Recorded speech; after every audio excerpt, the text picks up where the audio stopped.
dia, pessoal. Bom dia com muita alegria.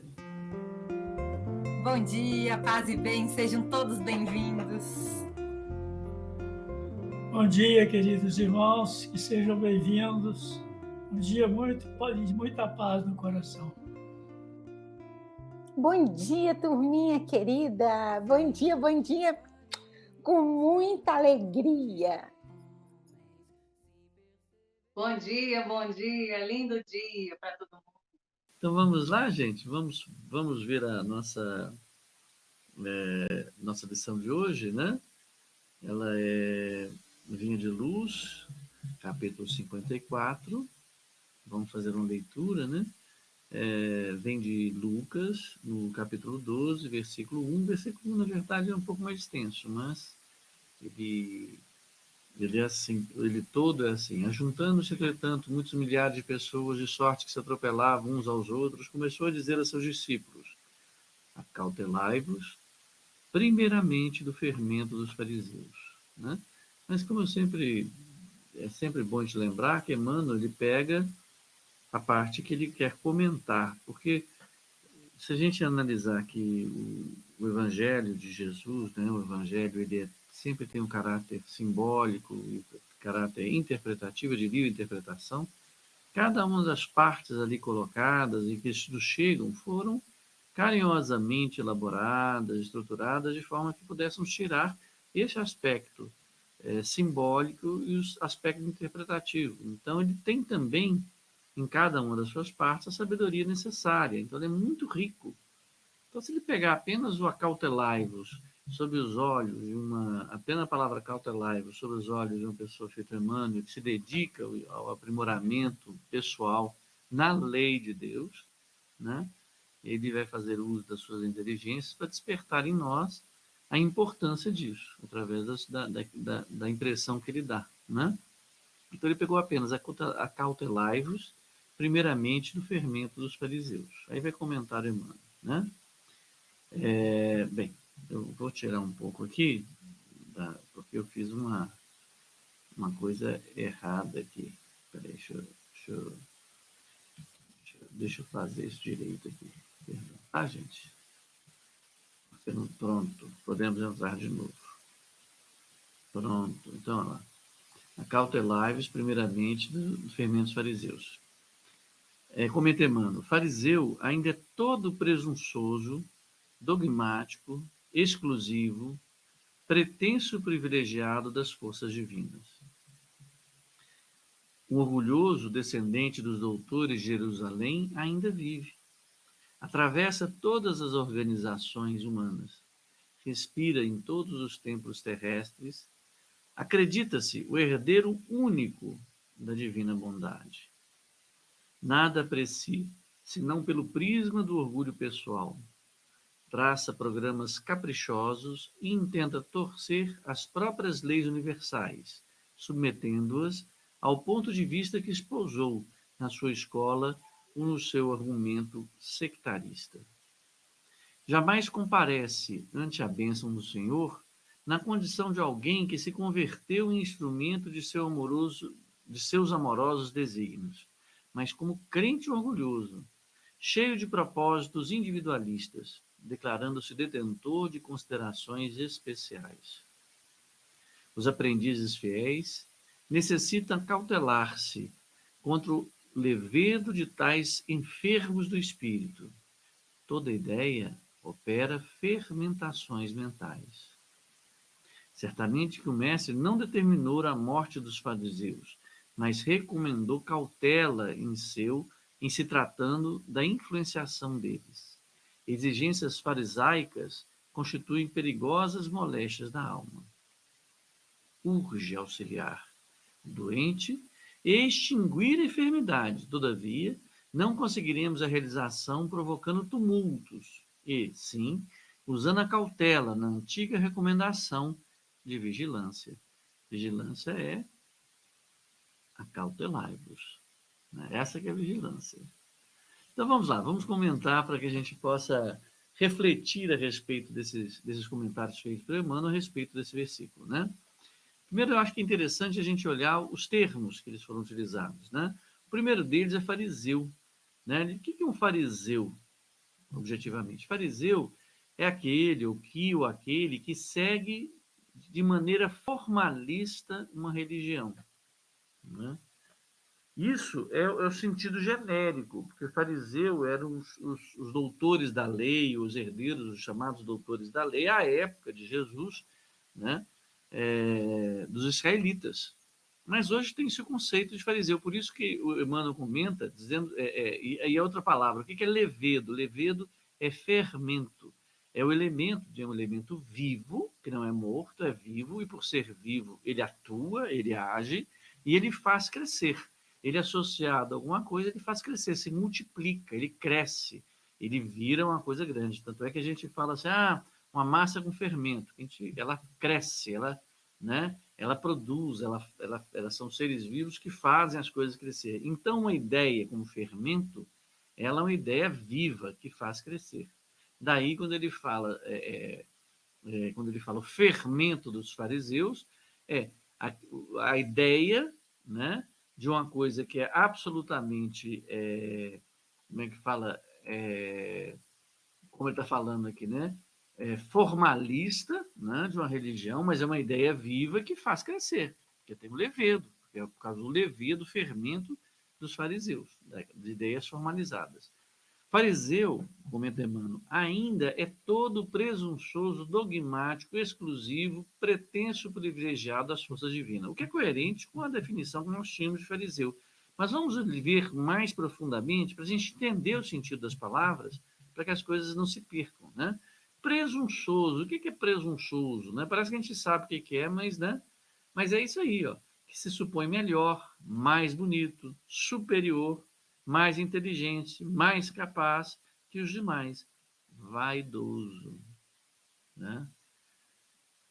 Quem de nós não é presunçoso? Eu sou presunçoso, eu me acho mais inteligente, mais bonito, mais capaz. Em algum momento eu me acho assim. Por que eu me acho assim? Eu me acho assim porque eu estou num processo de autoconhecimento. Em alguns momentos eu acho que eu sou melhor, porque estou em conta, e o presunçoso tem isso como vamos dizer, uma linha de raciocínio, ou uma base de linha de raciocínio, dimensões comparativas melhor do que se refere ao outro. Então, eu sou presunçoso, né? Eu me acho mais inteligente, mais melhor. Então, presunçoso é quem faz uso, na minha assim, numa interpretação, né? Numa derivação desse assunto, apenas para refletirmos, né? Porque a gente fala assim, mas eu não sou presunçoso, não. O presunçoso, a gente fala que o presunçoso é o melhor, mais bonito, superior, mais inteligente, capaz que os demais, é vaidoso, ok. Mas se a gente observar bem, se nós somos ou não presunçosos no entendimento, ou se nós estamos sendo levados pelo fermento farisaico, vamos assim dizer, né? Que se fala da religião, mas se fala também dessa postura, né? Vamos entender se está no correr do nosso raciocínio. Eu lembro a Aldinha falando assim, que essa ideia de privilégio nem está no vocabulário de Jesus, assim como a ideia de merecimento também não tem no vocabulário de Jesus. Ela supõe, né, fazendo uma provocação, uma reflexão, né, de que talvez a palavra merecimento, a palavra privilégio não esteja no vocabulário de Jesus. Então, vamos analisar o nosso vocabulário e vamos ver se nós temos utilizado no nosso dia a dia, na nossa avaliação, na nossa interpretação, na nossa reação ao mundo, no nosso posicionamento no mundo, essas posturas comparativas, né? Do tipo, analisarmos, quando eu digo que é importante que analisemos, se nós estamos atuando presunçosamente, é avaliar se nós temos colocado na base, na nossa cadeia de raciocínio, o tempo inteiro, aspectos relativos à comparação entre uma coisa e outra, estabelecendo o que é melhor e o que é pior. Aí você fala assim, ok, mas nós sempre estamos buscando o que é melhor para a nossa vida. Sim, né? Mas todo melhor e pior em relação a alguma coisa. E se nós estamos o tempo todo utilizando melhor e pior, né? Essa coisa melhor, essa coisa pior, o tempo todo nós estamos estabelecendo comparações e nós estamos na presunção de que nós estamos optando pelo que é de melhor. É um ato presunçoso. Então, dentro disso, eu acho, nós estamos, com isso, estabelecendo questões de vaidade. Não nos cabe estabelecer o que é melhor ou pior. A única coisa melhor ou pior que nos cabe é saber, como diz o Lancelot, né? Eu não luto com ninguém, eu não tenho que vencer ninguém, a não ser vencer em mim as minhas indisposições de seguir a lei divina, né? Então, se a gente começa a trabalhar o tempo inteiro, colocar na nossa linha de raciocínio de uma forma bem clara, o melhor ou o pior, nós estabelecemos num mundo de comparações, e o mundo de comparações nos coloca num lugar presunçoso, porque realmente nós temos uma vaidade que nos move. Então, se fala, por exemplo, em beleza, um é mais bonito do que o outro, mas que é o mais, né? Mais inteligente ou menos inteligente, né? E a única questão que nós podemos avaliar, de fato, se está melhor ou pior, é a nossa conduta, de uma forma rigorosa, a nossa própria conduta em relação à exemplificação feita de Jesus. Em relação àquilo eu digo, vem ensinando mesmo. É no gerúndio mesmo, não é o gerundismo, não. É que vem ensinando Jesus, porque ele vem nos ensinando em todas as oportunidades de nossa vida, né? O seu exemplo sempre nos serve de ensinamento, a nossa capacidade de percepção disso. Então, olha, fermento farisaico está colocado em nós, porque nós temos sido vaidosos, nós temos utilizado em nossa cadeia de raciocínio os aspectos comparativos do que se refere ao que está exterior, no que se refere à beleza, à inteligência, à capacidade, né? E sempre nos colocando, acaba por natural sermos mais ou menos, porque até o fato de nos colocarmos, eu sou menos capaz do que fulano, de uma forma sintosa, aceitando esse lugar, ou nos entendendo esse lugar de uma forma em que para nós seria valor estarmos mais do que fulano, não poderíamos ser simplesmente nós, sem termos comparação com fulano. Não, nós, ao colocarmos que estamos mais ou menos que fulano, nós já estabelecemos nossa relação de referência, né? O único que nós podemos estabelecer, e aí estaremos sempre menos, é com a lei divina e não com fulano ou ciclano.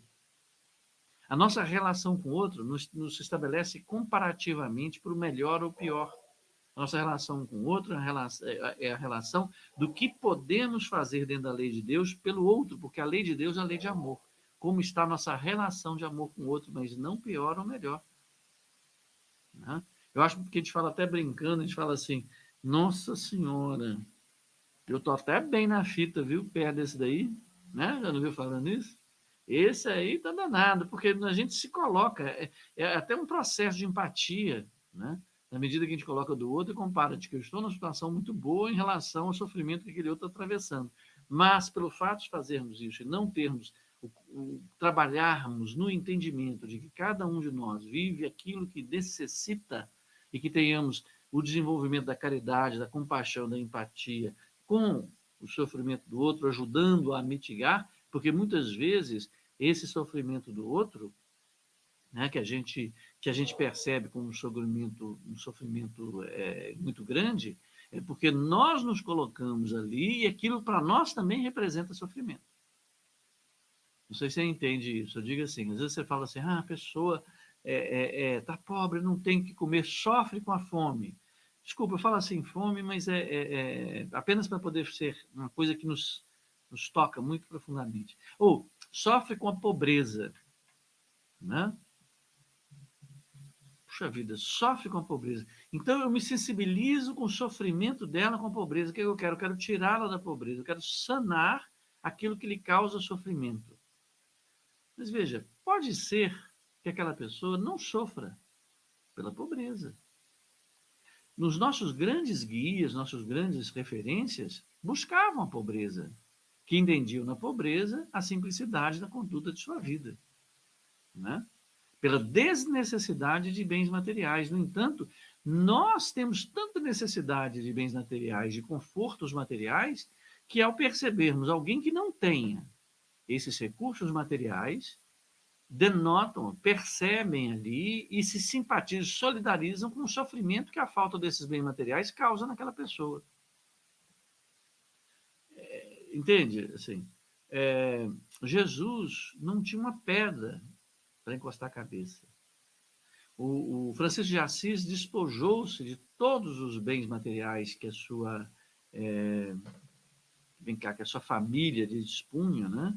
Em favor de algo que ele achava superior. Quer dizer, ele não sofria com a pobreza.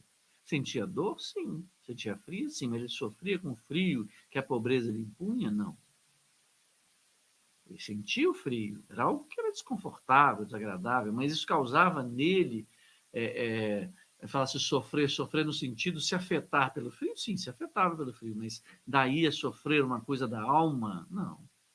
Ele via naquilo a possibilidade de poder vencer aspectos nele mesmo de superação da dependência de aspectos físicos. Quer dizer, já estava muito mais vivendo uma situação muito mais espiritual do que propriamente material. Nós somos muito materiais ainda, né? Ainda adequadamente. Nós estamos num mundo de provas e expiações, ainda nos angustiaremos com essas questões. Mas o tanto, e aí mais, né? E não pior, né?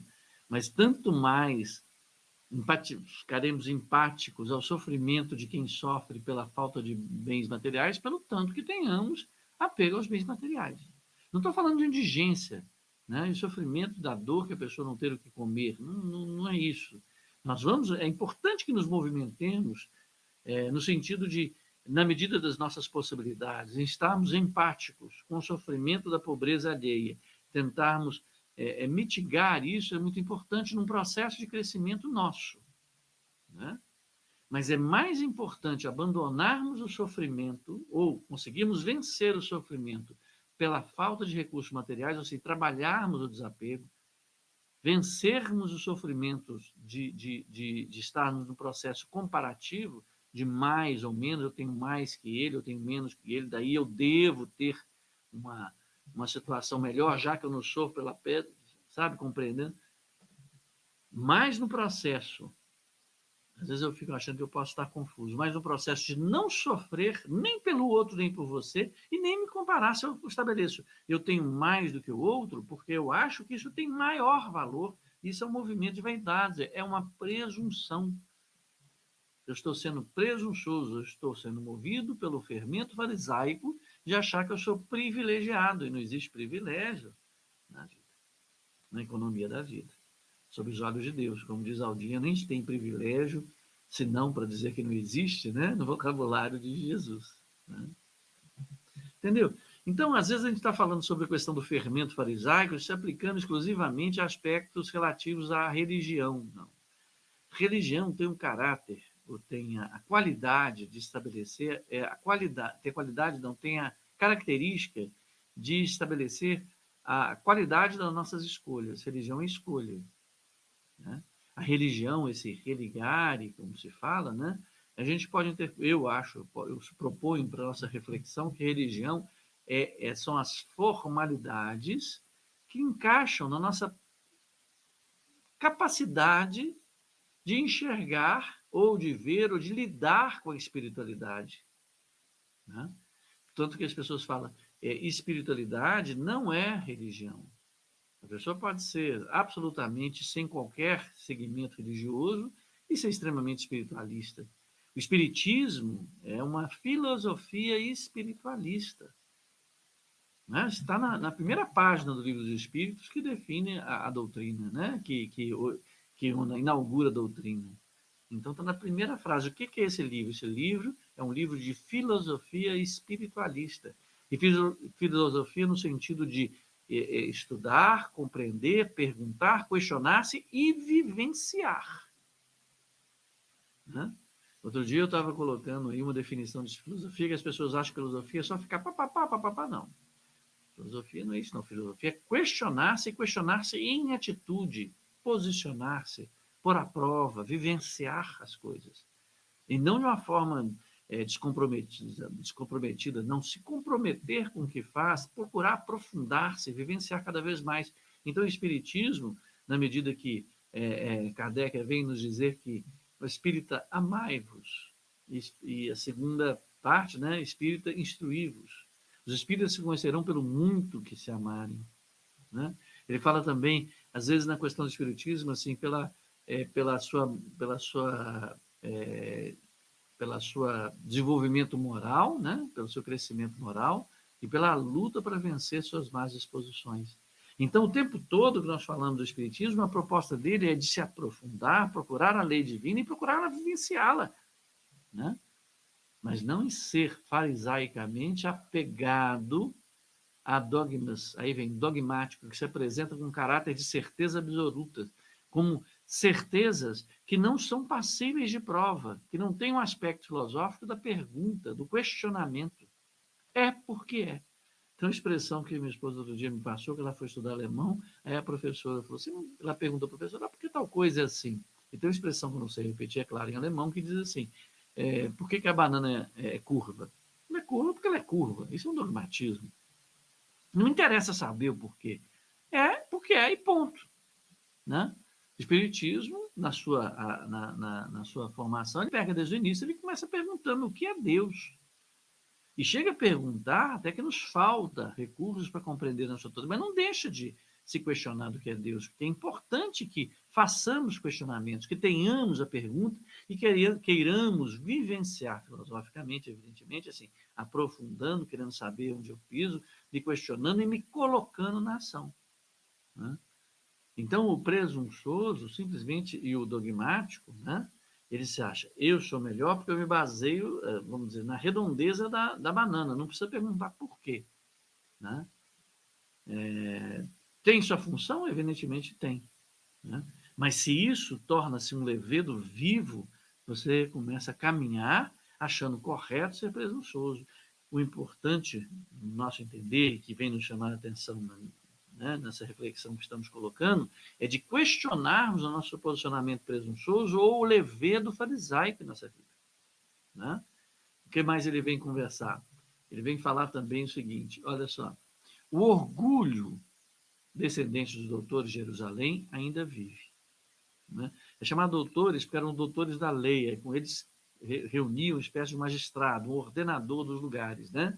Então, assim, eles, por serem ordenadores das comunidades, esses doutores da lei, que eram os fariseus à época, né? Nós trazemos, né? A atitude farisaica traz esse posicionamento de achar, eu sei mais, porque eu sou mais, tá vendo? Sempre um mais. Toda vez que colocamos um mais, estabelecendo comparação, né? Nós estamos tendo atitude farisaica. E essa ideia é o fermento, é um bichinho, né? Não sei que nome que daria, né? Que é vivo, que cresce, que se multiplica, que faz crescer. Toda ideia é viva. Alguém falou que eu achei muito interessante, eu penso muito quando se fala em questões de políticas, que não sei quem é que falou que eu achei muito interessante, mas uma filósofa, a Júlia, falou isso, eu achei muito interessante, dizendo o seguinte, que as pessoas medíocres falam de pessoas, as pessoas comuns falam de coisas, e as pessoas, os grandes homens, né, homens medíocres, os grandes homens falam de ideias. Por que eles falam, que ele coloca isso? Olha só, é uma expressão extremamente interessante. Porque quando você fala de ideias são produtivas. As ideias, elas movimentam, elas são criadoras. Quando nós vamos construir, sei lá, quando vamos construir qualquer objeto, vamos construir essa caneta, primeiro se pensou, né? Se desenhou, para depois se partir, né? Para a construção da caneta, da parte de segurar o encaixe dos... Eu estava falando sobre os homens, sobre as ideias, né? Que as ideias, efetivamente, são aquelas que movem. E toda ideia, a ideia farisaica, ela é como um fermento, então ela é viva, ela vai crescendo nas pessoas. E a ideia do orgulho, a ideia de algo que domina, ela só faz crescer buscando, e olha só, assim como o fermento faz, ele não cresce porque ele acrescenta, ele pega os próprios elementos, né, que pertencem à circunstância, à pessoa, né, para poder entrar. Pronto, obrigado, viu, gente, pela paciência aí com essas tecnologias que às vezes caem. Vamos lá. Então, assim, então eu estava falando das ideias. Então, as ideias são isso. As ideias, quando elas são plantadas, são como fermentos, né? São como coisas vivas que buscam o que já existe em nós. Então, imagina, se você fala assim, não, realmente comprou a ideia farisaica de dizer assim, a ideia de que você é o melhor, de que você deve buscar pelo melhor. Eu acho que o mundo nosso já vende isso, né? De que eu estou assim nossa rede social, estamos sempre felizes porque é tido como um valor de ser o melhor, de ser o mais bacana. Aí, junta com isso, vai buscando nossas próprias dificuldades de nos sentirmos bem com a realidade que nos é apresentada, e aquilo cresce, cresce, cresce, e dessa ideia, e aí de onde nasce tudo, né?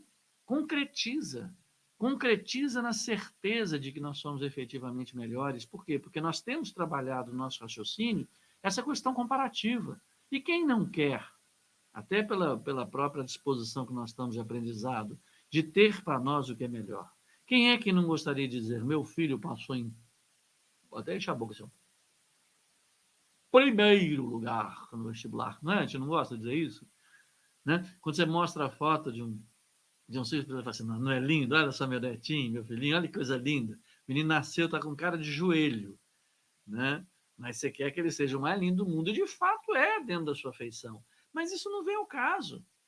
Não é essa questão de ser desenvolvida. Isso é retrato do que nós temos feito no nosso processo presunçoso de estabelecer comparações o tempo inteiro.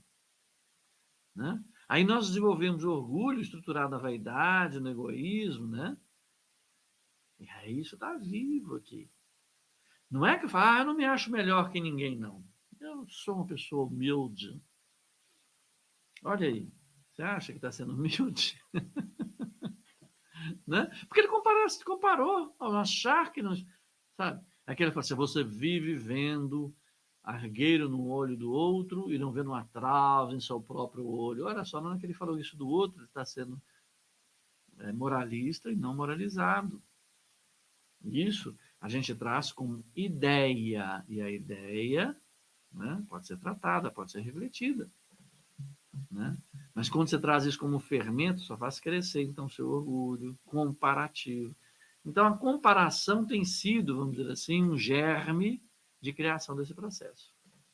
Então, ele veja, o orgulho descendente do doutor de Jerusalém ainda vive, atravessa todas as organizações humanas, respira em todos os templos terrestres, acredita-se o herdeiro único da divina bondade. Eu acho interessante que é exatamente isso, porque nós, a princípio, falamos que os fariseus se aplicam a questões religiosas, né? E olhando a religião também como um aspecto de escolha que fazemos das coisas, ele acaba por atravessar por todos, né? Organizações humanas. Porque em nenhuma organização humana você vai tirar do quadro, né, os seus sentimentos, os aspectos, vamos dizer assim, metafísicos dele, os subjetivos dele. Muitas vezes, eu lembro que tem um caso muito interessante de um... eu não sei se isso ainda acontece, mas no FMG, nas escolas de engenharia, havia medalha de ouro, que era assim, o melhor aluno que havia se formado, então eles falavam medalha de aluno, melhores notas, o mais bacanão, o mais bambambam da história. Passado, aí formaram-se algumas pessoas, tinha o Zé e tinha o João. O João tirou medalha de ouro. Passado alguns anos, o João, trabalhando em determinada empresa, né, passado, sei lá, alguns anos, e ele era um bom engenheiro bacana lá, recebia muito bem, fazia um bom trabalho. E tinha o Zé. O Zé tinha ficado em, sei lá, formou, simplesmente. Né? Por quê? E o Zé era o presidente dessa empresa onde o João, medalha de ouro, trabalhava. Mas, gente, o João, medalha de ouro, trabalha para o Zé, quer dizer, ou está num cargo inferior ao Zé. Aí uma pessoa, claro que eu estou falando de uma forma muito resumida, falando assim, o João é excelente em engenharia. O Zé é excelente no trato com pessoas, porque o Zé sabia administrar as ideias. Então, para fazer a direção da empresa, para ser o presidente da empresa, era mais interessante ele saber tratar as pessoas, tratar as ideias, o subjetivo, o que é bom, saber reconhecer os potenciais, tirar o melhor de cada um. Então, ele conseguia fazer isso bem. O João, ele só sabia ser engenheiro, usar da engenharia, ele era excelente. O que o Zé soube? Pegou o melhor engenheiro para trabalhar. Mas a empresa passou a perceber em Zé a capacidade de buscar o que há de melhor. Não é interessante isso? Então, às vezes, assim, se o João falasse assim, não, eu sou o melhor, ele se acha melhor que todos, sobre todos os aspectos, não, o aspecto subjetivo vai atravessar sempre qualquer organização humana. Alguma coisa que não é palpável, como ser bom em números, mas no trato de pessoas que é extremamente subjetivo, saber valorizar o outro ou não. E se você se acha, eu sou o melhor em valorizar os outros, né? eu sei como administrar, você está com fermento farisaico em você, evidentemente como nós todos temos essa descendência, né? Mas deixando que esse fermento cresça, né? Achando que ele é o único capaz de resolver questões. Não, não é o único capaz, né? Nada aprecia o fariseu, né? Senão pelo prisma. Sabe o que é prisma? Prisma é todo aquele. Prisma, na verdade, é um cristal, né? Recortado de tal forma que a luz, ao incidir por ele, ele decompõe a luz. Isso chama prisma, né? Porque a luz do sol, por exemplo, ela é composta de todas as cores, tá certo? Então, quando elas estão juntas, isso fala do disco de Newton. Você põe todas as cores assim num peãozinho, né? Todas as cores, e você gira, na hora que você girar ele passando rápido, ele fica branquinho, sabe? Por exemplo, o arco-íris é porque a água na atmosfera, né, as gotas de chuva, funcionam como um prisma. A luz do sol, quando atravessa, as cores são decompostas, forma-se o arco-íris, é informação de física, né? Então, assim, prisma tem o sentido de decompor as coisas, né? Então, olha só, nada aprecia, quer dizer, ele não olha para nada, ele não absorve nada, se não passar pelo prisma do orgulho pessoal. Então ele decompõe aquilo ali e vê e fala assim, não, eu sou melhor do que isso. Ele acha aspectos do qual ele tem que ser melhor. Ele tem que decompor aquilo para se adaptar à maneira como ele se vê, né? Eu acho muito interessante, e às vezes eu fico me policiando isso, quando é apresentada alguma coisa para mim, eu estou falando de mim, eu já logo falava assim, mas eu acho disso, o que eu fiz? Eu apliquei um prisma sobre o meu orgulho para poder disso saber o que eu posso criar uma identificação que é coerente com o meu valor e ali emitir orgulhosamente uma opinião, né? Chega para mim e fala assim, a vacina contra o Covid será aplicada. Eu jogo sobre aquilo o meu prisma das coisas que eu sei, das coisas que eu acredito, principalmente, muito mais das que eu sei. A gente move pelas coisas que a gente confia, né? Por isso que a audiência fala assim, confia em Deus Pai, que aí nós vamos mover nossa vida na confiança em Jesus. Bem, eu coloco o prisma dos meus valores, daquilo que eu posso inferir, aplico o meu orgulho e digo assim, eu acho que a vacina assim, assim, assado. Não importa que minha posição seja, às vezes, contraditória de um infectologista que passou a vida inteira estudando isso, que está comprometido com a saúde pública. Mas eu quero dar a minha opinião, né? Eu quero dar, o meu orgulho faz com que eu estou acima de tudo, né? Tudo eu coloco sobre o meu primo, eu decomponho de forma a caber as minhas opiniões, aquilo que eu acredito, aquilo que eu estou metafisicamente, porque tudo se trata de ideia, não tem nada de contrato, de concreto, né? Mas daquilo que eu acho que é isso efetivamente é o que me move. E se naquilo que me move, que são as coisas das quais eu acredito, está contaminada o tempo inteiro, nós já percebemos, na medida que no nosso raciocínio nós temos a presunção de sempre estar comparando, dizendo uma coisa melhor que outra, eu brinco dizendo assim, a melhor feijoada de Belo Horizonte. Isso funciona como publicidade. Agora, você provou todas as feijoadas, então você achou que é do Zé, por causa da sua língua, do seu gosto. Tem um que acha que é do João. Então, como ela pode ser a melhor? Aquilo não se aplica a todos. A única coisa que se aplica a todos como melhor é a lei divina.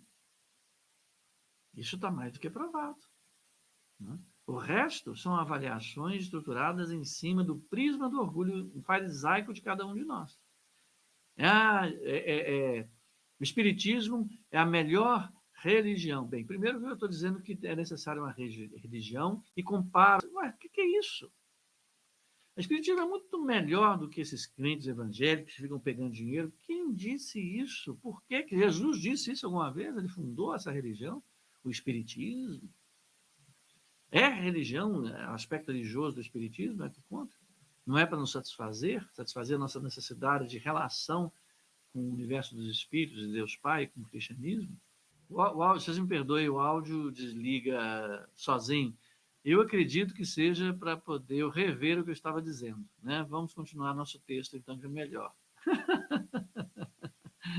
E nós não estamos sozinhos, né?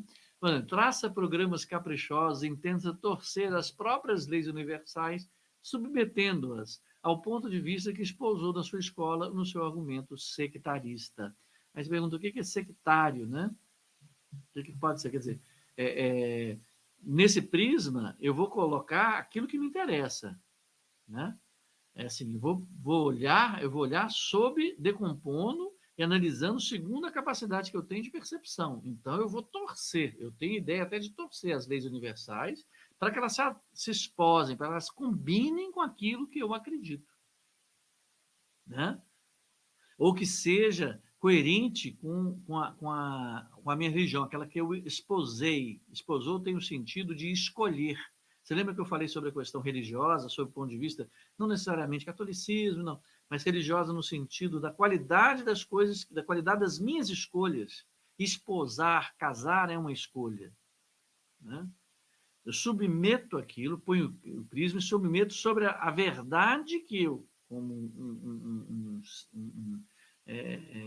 como ele estava falando antes, como dogmático, né?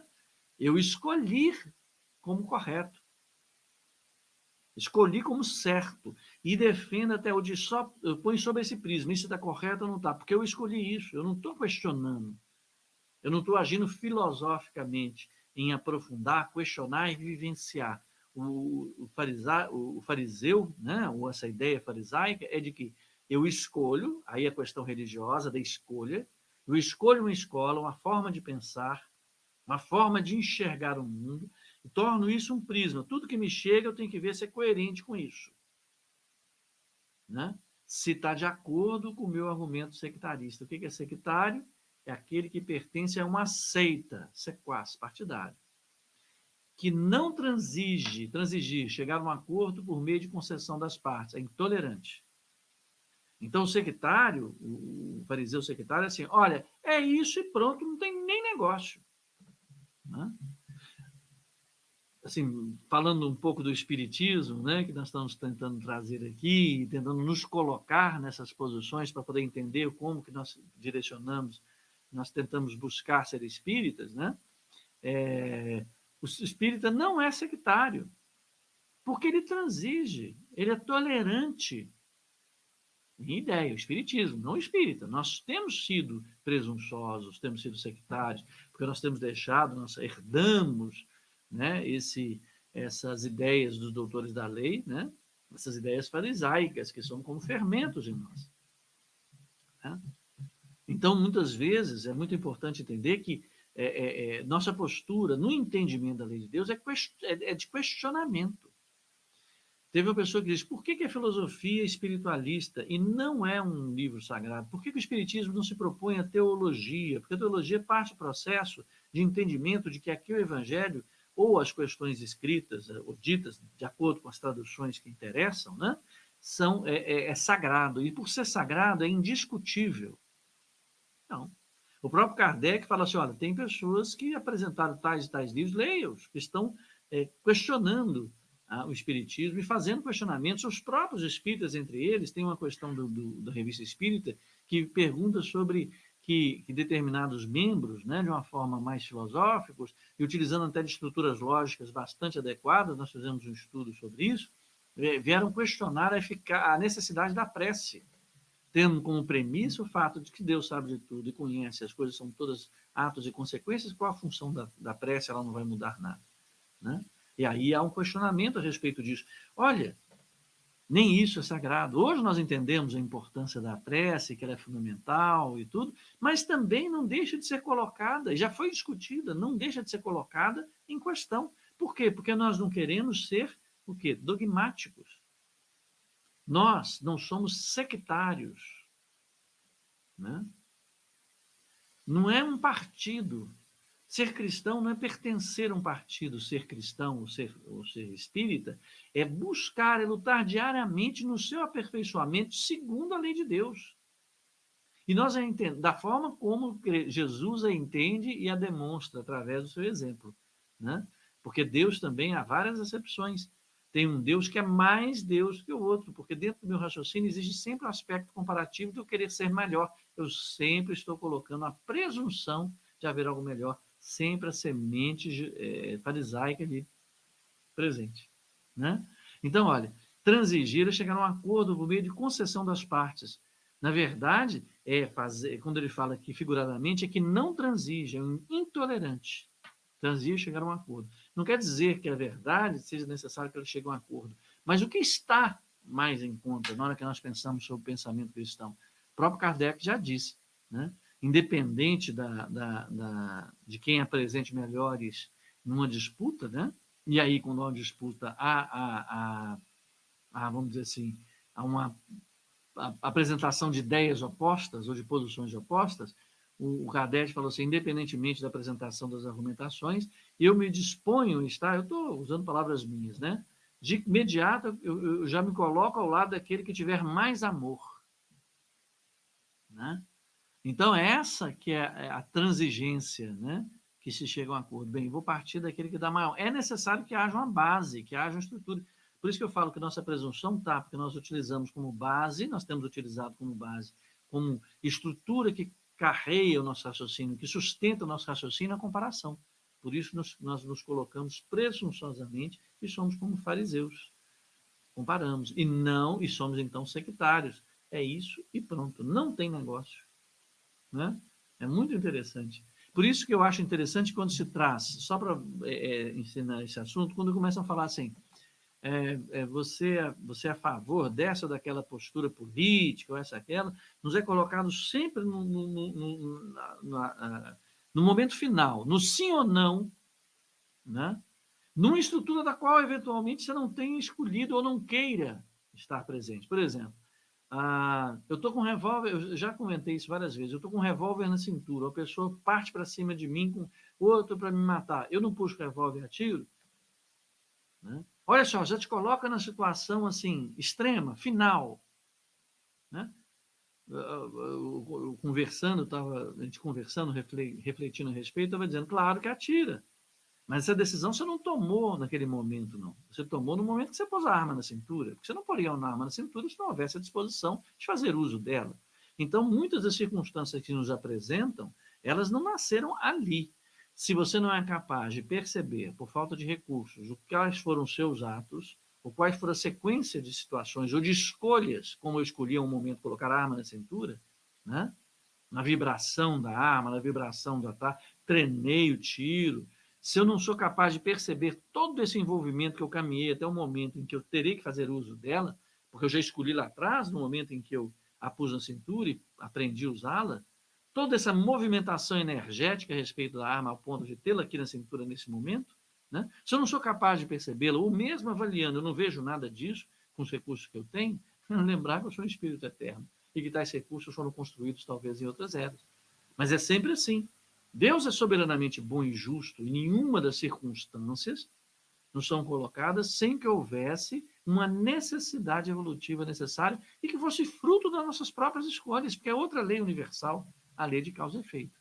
Então, sempre que nos é colocado essas questões, você é a favor do aborto ou contra o aborto? Claro, eventualmente, né? Ninguém de sã consciência é contrário ao aborto, não estou querendo fazer apologia a isso, não. Mas é importante que entendamos que todos os aspectos, às vezes, são carreados de atos presunçosos.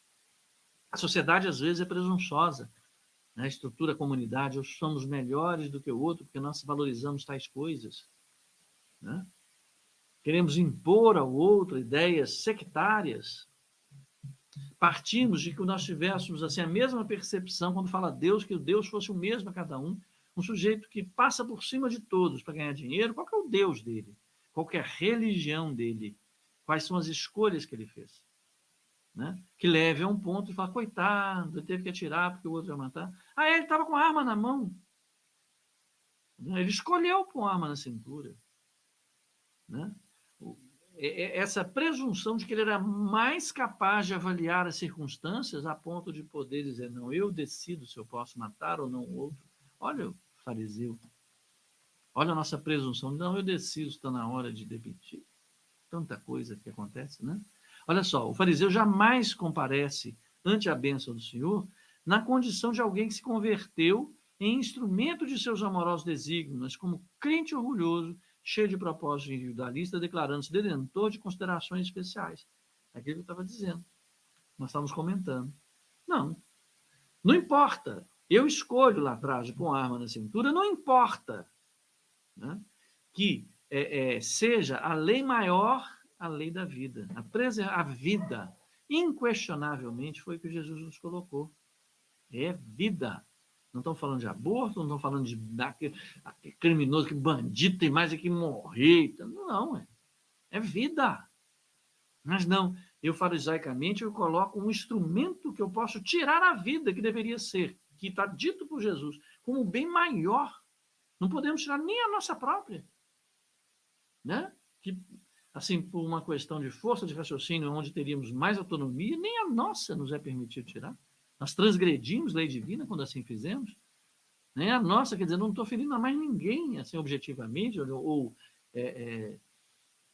assim, simploriamente, né, dizer, eu não estou matando ninguém, estou matando a mim mesmo. Então, quer dizer, eu tenho domínio sobre mim. Né? Nem a nossa é permitido. Mas não. Às vezes, comparecente à bênção do Senhor é se disponibilizar até a morrer, ou perder o corpo físico. Mas não transgredir a lei de amor, que é a lei da vida. Então, eu não saio com arma, porque eu não entro nesse vibe. E chegar numa condição em que não há escapatória, em que eu vou morrer, que eu morra em paz com as minhas escolhas. Engraçado dizer isso, né? Mas eu não vou tirar a vida de ninguém. Eu não sei se eu consigo isso ainda não. Né? Eu não sei se houvesse uma arma por perto, mesmo que eu não tivesse escolhido colocá-la na cintura, se eu não pegasse a tirar. Não sei. Né? Eu não tenho a presunção de dizer que eu estou mais desenvolvido ou mais atento às leis divinas do que outras pessoas ou aquele que está tentando... Não sei dizer. Mas que eu estou na luta, estou com um bom espírito, lutando diariamente, tentando melhorar isso. Né? Não, como eu estava falando, propósito individualista, não, minha vida vale mais, esse bandido que quer tirar minha vida. Os aprendizes fiéis necessitam acautelar-se contra o levedo de tais fermentos do espírito. Lembra que eu falando? Toda ideia opera fermentações mentais. São vivas e trabalham utilizando o próprio material que você já tem e vão crescendo. Por isso que fala, plantaram a ideia na cabeça, a pessoa se acha, não. A pessoa acolhe com disposição, porque existem já elementos que, né? Você pode jogar levedo de um fermento, sei lá, na pedra ou na areia, que não vai acontecer, porque não é elementos de ligação, mas a ideia colocada onde é elementos de ligação, ela é viva e opera fermentações mentais. Se você coloca o levedo de algo doente, se há elementos que nós todos temos, senão não estaríamos nesse mundo de provas e expiações, porque nós precisamos tratá-las. Então, se nós colocamos um levedo que é simpático a essas questões que nós temos aqui numa luta para vencer, né? Vencer a nós mesmos, vencer essas disposições, nós estamos numa luta danada, nós jogamos um fermento que se pega exatamente naquilo que nós tentamos vencer, isso cresce. Opera fermentações mentais. Certamente que o método não determinou a morte dos fariseus, mas recomendou cautela em se tratando da influenciação deles.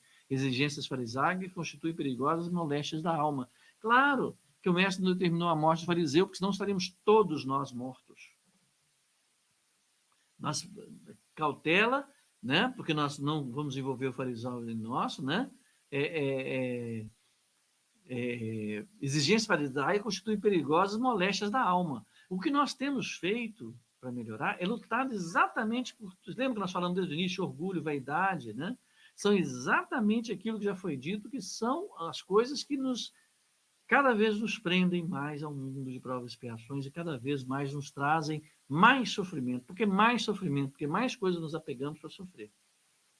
Não é verdade? É o que ele vem dizendo. Urge auxiliar o doente. É o que Jesus faz conosco, que nós estamos doentes. É extinguir a enfermidade, é a nossa luta diária. É apagar a vaidade, é tentar vencer a vaidade, deixar de sofrer por questões vaidosas. Você acha que o Francisco de Assis ou um Chico sofria por não ter determinado carro, ou ter determinada roupa, ou não ter determinada beleza física?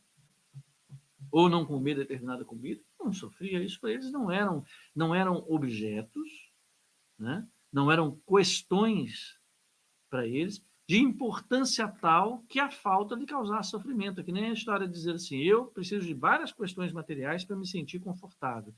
Quando eu vejo uma pessoa que não tem essas questões materiais, eu suponho que ela esteja sofrendo por falta delas. Então, é um caminho para ser desenvolvido, que eu faço uma empatia com ela. Certo? eu não, eu comento com minha esposa umas coisas que eu dou muito valor, porque eu tenho uma sensação muito grande quando eu vejo assim, uma casinha, por mais simples, eu falo assim, puxa, a pessoa tem um teto. Quando eu vejo um prato de comida, assim, eu fico sensibilizado, porque eu acho que ter o que comer é algo precioso, maravilhoso. Mas por quê? Porque são valores que me causam sofrimento. Eu não ter onde me abrigar, não ter o que comer, me causa sofrimento. Você acha que Francisco de Assis, quando se lançou no mundo, ele não tinha teto algum? Ele não tinha o que comer e ele sofria com isso? Não, sofria, era afetado por essas dores, mas não era motivo de sofrimento. Não é verdade? Jesus não tinha uma pedra para encostar a cabeça. Ele havia sofrimento com isso? Não. Sofrer para ele era não por caminhar segundo, né, sendo ele a expressão divina na Terra. Esse poderia causar a ele um real sofrimento. Entende? Então, a nossa luta é abandonar o sofrimento, porque o sofrimento denuncia onde nós temos nossos valores, onde está situada a nossa alma. Né? Nós temos que nos auxiliar, extinguir na enfermidade. A enfermidade é o apego demasiado ao nosso orgulho, às questões materiais. Não conseguiremos a realização provocando tumultos, e sim usando a cautela na antiga recomendação de vigilância. Ou seja, não vamos ficar carregando um estandarte, abaixo o egoísmo, você que está sendo egoísta, que você não está devolvendo. Quando às vezes eu vejo às vezes me entristece, né? Outro dia foi muito engraçado, nós estávamos, paramos depois do almoço, já comprar um docinho ali e tal, nós entramos para o docinho, passou um moço, eu fiquei meio agressivo, assim, eu fiquei meio assim, entramos, né? Ele ficou, assim, chama agressivamente, dá um doce aí. Eu confesso, eu fiquei com medo, mas eu não vou nem estabelecer. E não vou dar também um doce por conta do meu medo, né? Imagino que com vocês talvez aconteça também uma série de questões, eu não consigo, assim, dar sem pensar. Eu fico assim. Aí ele vira para mim e falou assim, você é um egoísta, você vai engasgar com esse doce. O fato é que meu docinho estava ruim mesmo, né? Para quê? Você vai engasgar, seu egoísta, seu ruim. Assim, eu penso assim, o que eu pensei? Depois, isso ficou na minha cabeça um tempão. E se eu tivesse reagido de uma forma assim, sem pensar, mas sendo a expressão da minha resposta imediata, atender o apelo de alguém que pede algo para comer, né? Aí eu fiquei pensando assim, mas puxa, eu acho que o que mais está causando sofrimento nele é essa percepção de querer achar que o outro é egoísta. É o prisma que ele colocou naquilo que lhe foi apresentado para ele dar a opinião, não, você é egoísta. E transformar isso numa revolta, numa agressão a um outro, que eu sou um outro qualquer, né? Como para ele e para mim um outro qualquer, ele é um outro qualquer. Né? Enquanto para mim, eu estava me questionando sobre meu reflexo imediato, de auxílio não foi, ou de dar algo não foi de pensar, de ver a circunstância, me sentir ameaçado e tal. Né? A dele foi de, ao ser negado, não importa a forma como ele se apresentou, que isso, né? Eu não sei o que pensar a respeito disso, só de se pensar, foi de agredir. Então ele sofre muito mais por se sentir. Vocês me entendem? Assim, dá para entender? Quer dizer, há um sofrimento maior dele do que simplesmente não saciaria a vontade dele de comprar, mas permaneceria com o sofrimento. Mas são coisas que acontecem na vida, que a gente percebe na presunção de achar eu sou melhor, eu sou pior. Não é reflexo meu imediato atender uma solicitação de alguém que tem uma fome, né? Ou que tem um desejo de comer alguma coisa. Né? Aí a gente entende que desejo também move, aí vamos, né? É isso, pessoal. Espero, perdão pelas dificuldades técnicas que tivemos, se não fosse o auxílio maravilhoso da nossa querida e atenta sempre Patrícia de Marco, que está sempre presente, sempre aí conosco, essa sustentação maravilhosa que ela é, né? Agradecemos muito. Pedimos especialmente hoje a doutora Bittencourt por todas as pessoas que têm moléstias, né? Que estão sofrendo nesses momentos de pandemia, seja pela gripe, seja por outros tipos de enfermidades que nos têm cometido, né? Em que não estabeleceremos comparações serem maiores ou menores, mas que estabelecemos a nossa disposição de auxiliar, de orarmos por essas pessoas, por todos nós fariseus em luta com nosso farisaísmo, com nossas presunções, em luta diária, em tentar vencer a ninguém, mas a vencer as nossas más disposições. Agradecemos profundamente essa oportunidade que nos é dada e o auxílio maravilhoso de nossos espíritos protetores, de Manuel Felipe Santiago, do Dr. Bittencourt, que vai nos inspirando, nos auxiliando a refletir. Agradecemos a Emmanuel e a Chico, a Lucas, com seu Evangelho, que nos aponta com muito amor, com muito carinho, nossas atitudes, nos fazendo refletir. Pedimos, por favor, a Jesus que nos auxilie. Pedimos ao Dr. Bittencourt, por favor, fluidifique a nossa aguinha. Pedimos ao nosso Espírito protetor que fortaleça em nós a confiança em Deus Pai. Que confiemos, que possamos confiar, como bem diz Aldinho, para que possamos caminhar cada vez mais longe de sofrimentos e mais ativos nas atitudes amorosas exemplificadas pelo Cristo. Jesus querido, esteja conosco sempre. Que assim seja. Graças a Deus.